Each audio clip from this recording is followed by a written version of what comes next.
Assalamualaikum warahmatullahi wabarakatuh. Halo teman-teman, perkenalkan nama kami, saya Marlisa dan saya Rahma dari Fakultas Syariah dan Hukum Islam Prodi Hukum Ekonomi Syariah Kelompok 3 Semester 6. Pada video kali ini kami akan menjelaskan tentang Baitul Mal wa Tamwil. Video ini merupakan tugas dari mata kuliah Aspek Hukum Lembaga Syariah. Disimak ya videonya. Oke, standby, kamera ready, sound ready, 3, 2, 1, action. Baik, langsung saja. Poin pertama mengenai pengertian Baitul Mal wa Tamwil. Baitul Mal wa Tamwil atau BMT adalah lembaga keuangan mikro syariah yang berfungsi menghimpun dan menyalurkan dana umat berdasarkan prinsip syariah. Baitul Mal berfungsi mengelola dana sosial seperti zakat, infak, dan sedekah. Sedangkan Baitul Tamwil mengelola dana untuk kegiatan usaha produktif. Kedua fungsi ini dijalankan untuk pemberdayaan ekonomi umat secara berkelanjutan. BMT menjadi salah satu solusi bagi masyarakat kecil yang kesulitan mengakses perbankan konvensional.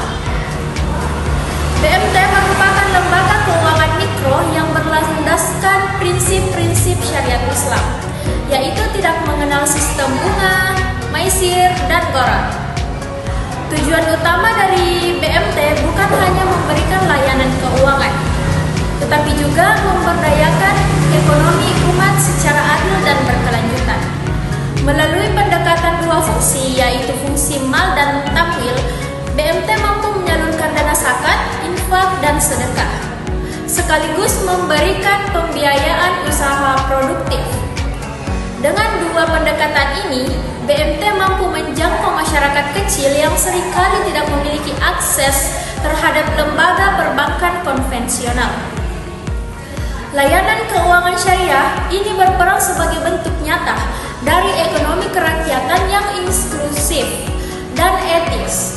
Secara umum, peran BMT dalam membangun ekonomi umat semakin vital. Di tengah upaya pemerintahan mendorong inklusi keuangan syariah, dukungan regulasi, literasi keuangan, dan digitalisasi menjadi kunci untuk memperluas jangkauan layanan BMT ke berbagai pelosok negeri.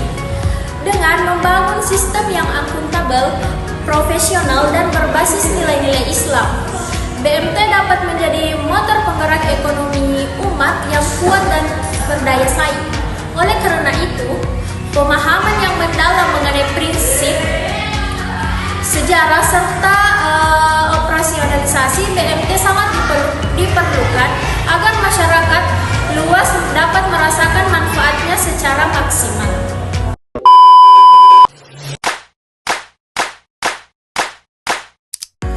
Selanjutnya, poin kedua mengenai akad dan produk yang digunakan dalam Baitul Mal wa Tamwil.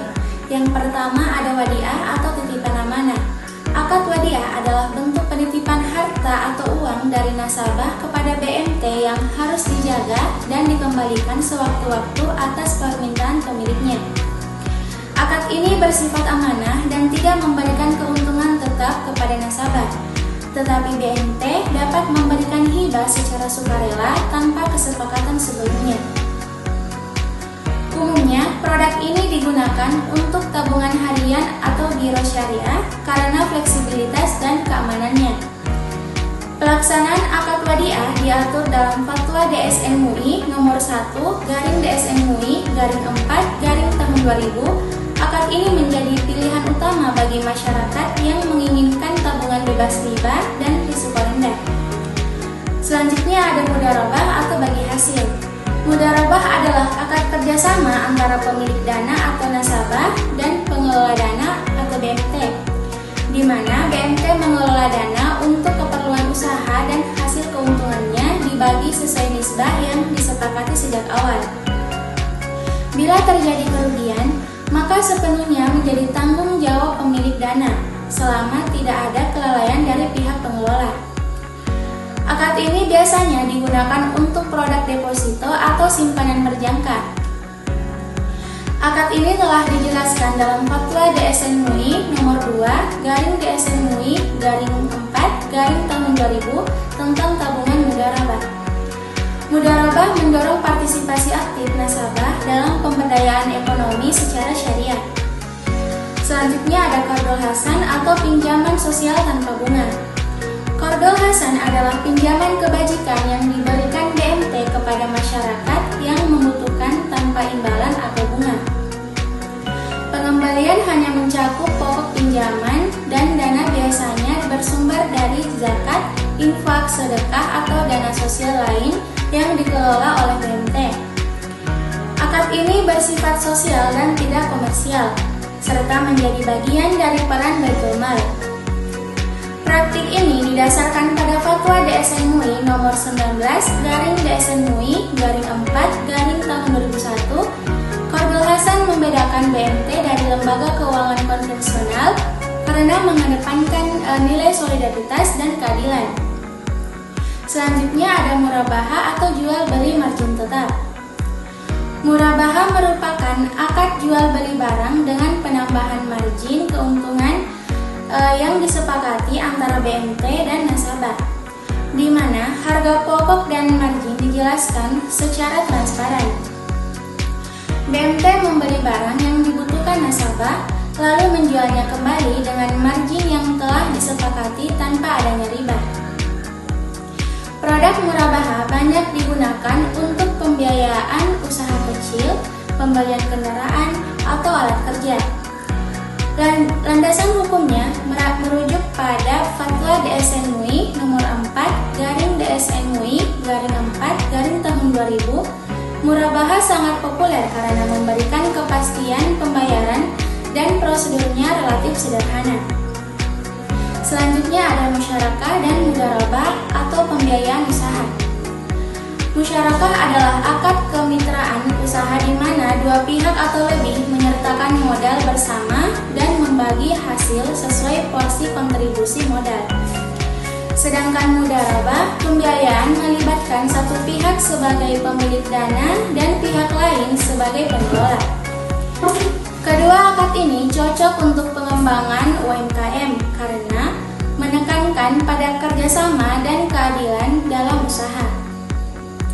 Fatwa DSN MUI nomor 8/DSN MUI /4/tahun 2000 mengatur mengenai musyarakah, sementara mudharabah sudah dijelaskan sebelumnya.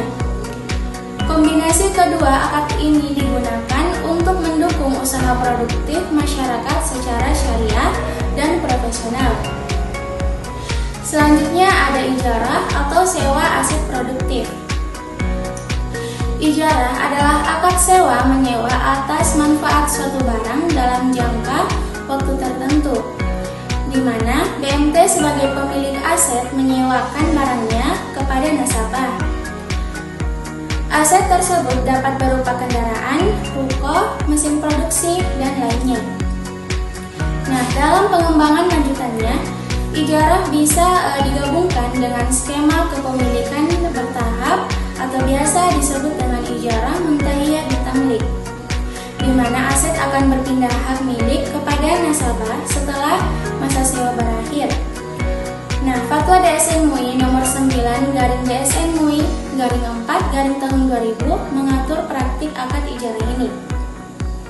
Ijarah sangat membantu masyarakat kecil dalam mengakses alat produksi tanpa harus membeli secara langsung.